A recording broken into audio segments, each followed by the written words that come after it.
Oh, real quick one. Real quick. Here's how I go. There's a little tiny bit more that I gotta tell. So not only that, there was Butcher Bob's territorial boss. I forget his name. If I look up, I could remember it or find it. Don't care. Don't even want to think of. He's no better than Butcher Bob. And he wanted to tell me this is my territory. And I'm thinking, well, then you're the guy to fix this. Because first they sent me to him. I did initially get a hold of Liberty, and they had me dealing with this guy. Wouldn't call me, wouldn't answer because it cost them money. He even straight up said that. He said it's going to cost me $500. And I'm like, that's part of being in business. Remember that?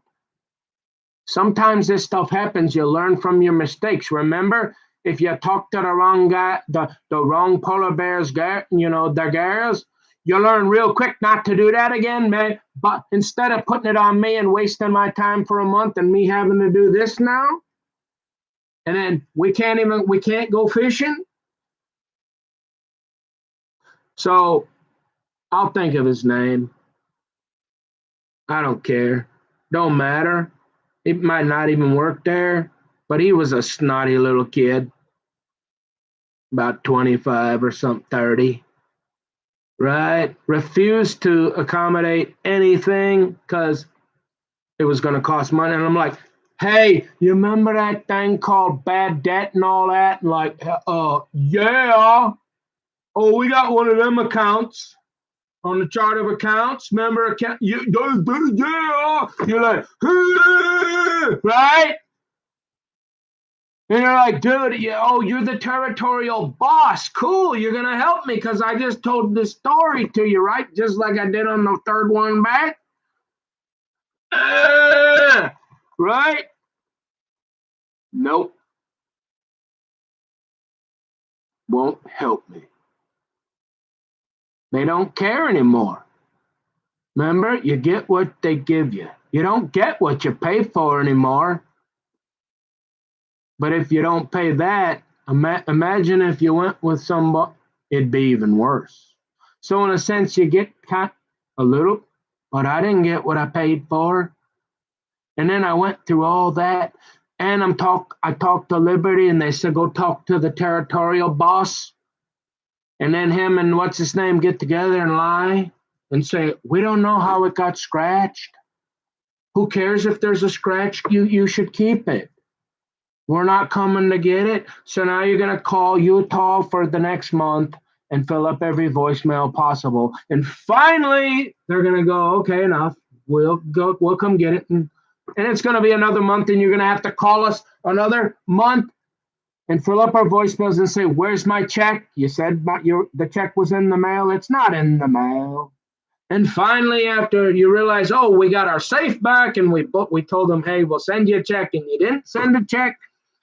Finally, you're like, you know what? This guy is never going to give up. We better send the guy the check, and finally you do.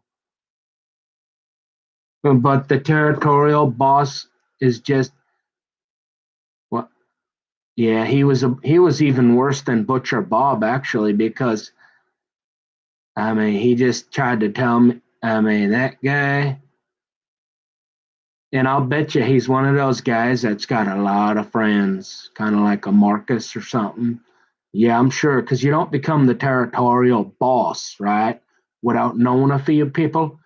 But when you decide you don't want to go pick up a safe, or you kind of don't like a guy, maybe you want to start doing a Home Depot or a pothead, maybe he likes a little bit of the steel or something.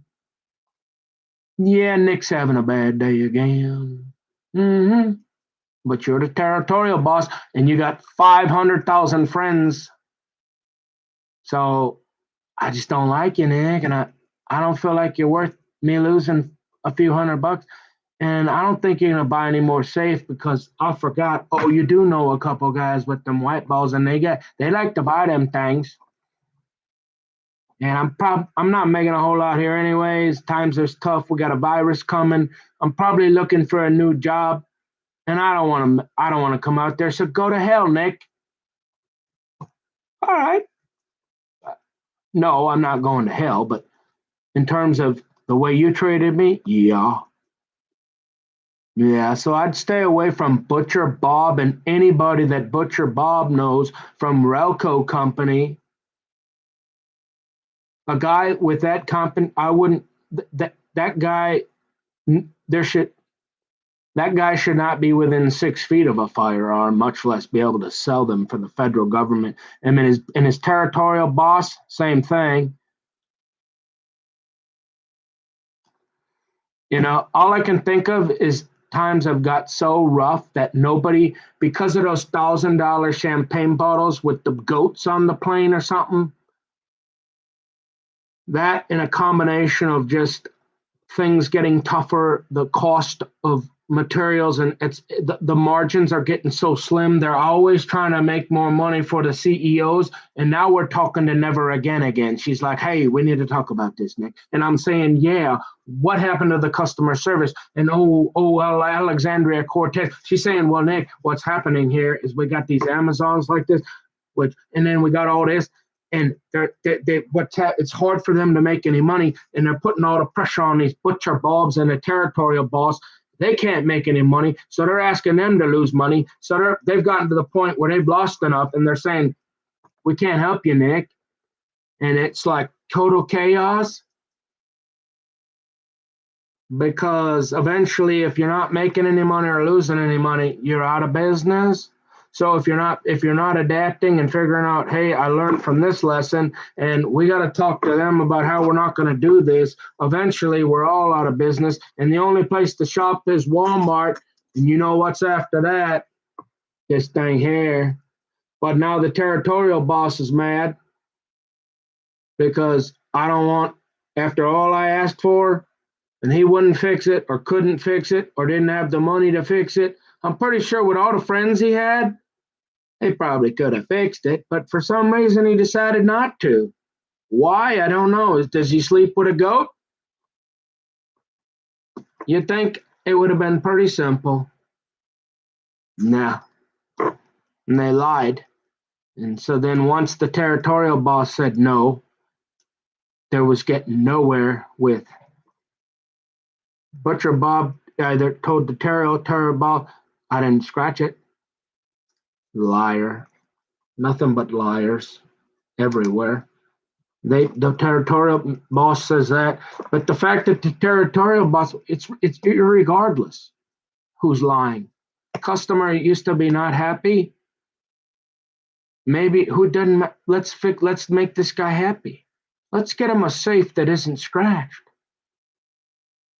so he doesn't tell his story, and he gives us a good review, and he maybe down the road he buys another safe. Yeah, we know he's not very rich, and he might buy a safe or two or something down the road, but he might know some people. But now he's going to tell them, hey, don't go with. Look at this experience I had with Liberty. See, people just don't. They don't care. It's a seller's market, and it's so saturated, right? With so many the profit margins are so slim.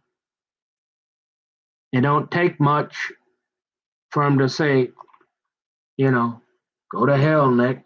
And so that's where we're at. But I'm going to heaven because of Jesus Christ and my faith in blood and the death, burial, and resurrection of Jesus Christ. And so, again, that's the truth. I'll go watch the videos. There are a couple back there. But I just wanted to make the title in case anybody was curious about what I was in the area, what I was talking about.